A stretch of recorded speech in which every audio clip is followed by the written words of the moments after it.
I want to go back to this text exchange Judge Juarez alluded to. Now, I don't curse, but in this context, I think I will alter that commonality of my behavior. You claimed that the defendant you over, as you said. Is that true? Yes. And you say, Ms. Stark, I haven't you over, Jimmy. Just because I don't want to be in a relationship doesn't mean I you over. It would be wrong of me to continue to try to make anything work with you when I'm not being treated properly and get threatened and called mean things when you're not getting your way. You over by loaning you $7,000 to pay probation so you wouldn't go to jail, let you live here rent-free, paying for everything for you, gave your daughter a Christmas because you couldn't afford to. That's you over, and your answer is you lied to me when you said you loved me.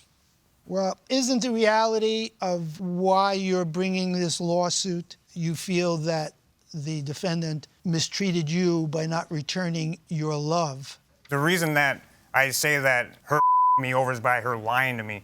She is continually lying to me about this relationship, telling me that I'm the greatest thing that's ever happened to her. What's her motive for this?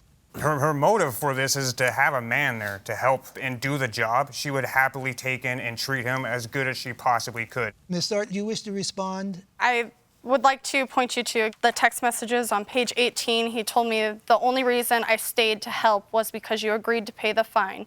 Entering a fake relationship was required for the fine to be paid. So you're saying that he believed that you took advantage of him and that you tricked him into coming to live with you? Yes. Thank you. We're going to excuse the parties now while we deliberate in this matter. This courtroom is now in recess, so we'll have you exit the courtroom. There is an unanswered question in my mind.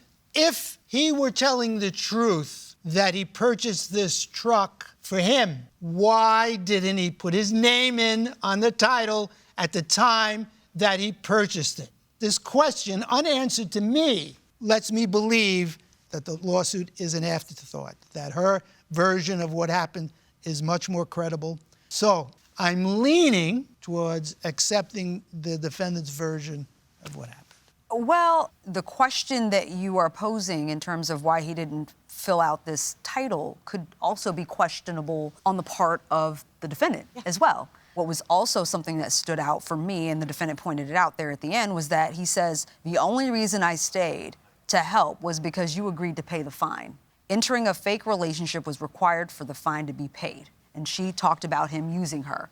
I think that she tried to help someone she loved. What blows the defendant's version of events out of the water is the fact that even after this truck was purchased, which the defendant claims was purchased all along to make up to her for the $6,000, she continues to say to the plaintiff, where's my money? Yeah. You're willing to say that she doesn't get repaid on that $6,000 transaction, and on top of it, he gets the truck? Well, here's the problem. She came in and just flat out lied that there was an agreement. I'm going to purchase this vehicle. He said there was an agreement. He would pay $5,000 for his services. Oh, he was just being. I think that was after the fact. That's an okay lie? That's an okay lie? No, I think he was. I think he was spouting out after the fact, saying, Correct. "Well, you're saying you loaned this to me. Well, then how about the $5,000 I? You doubt that he put his hands on her? No, I don't. No, absolutely not. You doubt that he put his hands on her child? But Michael, what does that have to do with the? It has to do with credibility, and I say it impacts on his credibility. So if we were here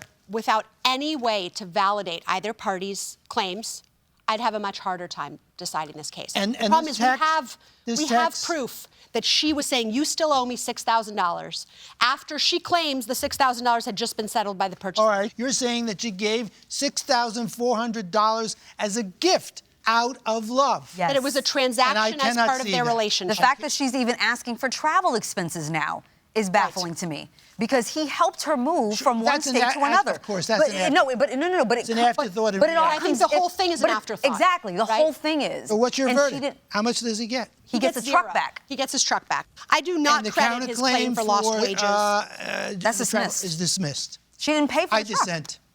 I dissent. I couldn't agree more with you, Yodi. Yeah.